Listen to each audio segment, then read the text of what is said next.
When I came to New Zealand in 1995 and spoke at the NOSCOM conference in 1996, that led me to, of course, finding out about the New Zealand history of childbirth. Let's go through that from 1950s onwards. It's certainly based on my having read almost everything that's come out of NOSCOM, The Trouble with Women, Women's Business, and Bryant's study from National Women's.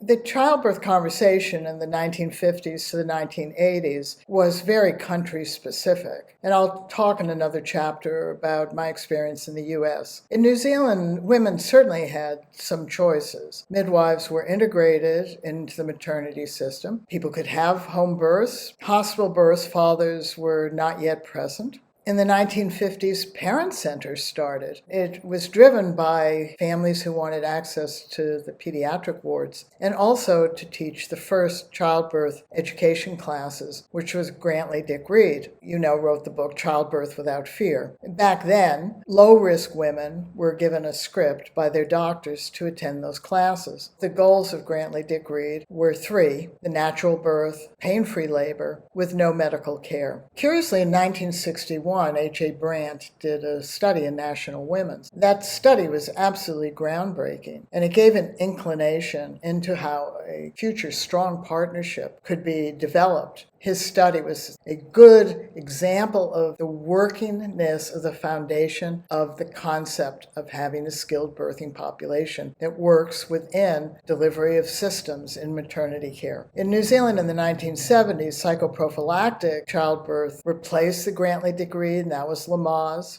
Lamaze had the same goals, which was to have a natural birth, pain-free labor without medical interventions. And after a generation of those classes being taught in New Zealand, it was very apparent that low-risk women who took these classes, not enough of them were achieving those goals to satisfy this beginning natural birth movement and the home birth midwives that were looking to demedicalize childbirth. Because the 1950s to the 1980s, the childbirth conversation was country-specific and not yet global, New Zealand actually didn't see the success achieved in the United States. And the United States natural birth advocates didn't see the success that was achieved. And I'll talk about that in a subsequent chapter. Because the success that was achieved in the United States and the success that was achieved in Brandt's study fell outside those stated goals. When you look at a system and you have goals that are made public, then everybody is directing their attention to see whether those goals can be achieved. New Zealand joined the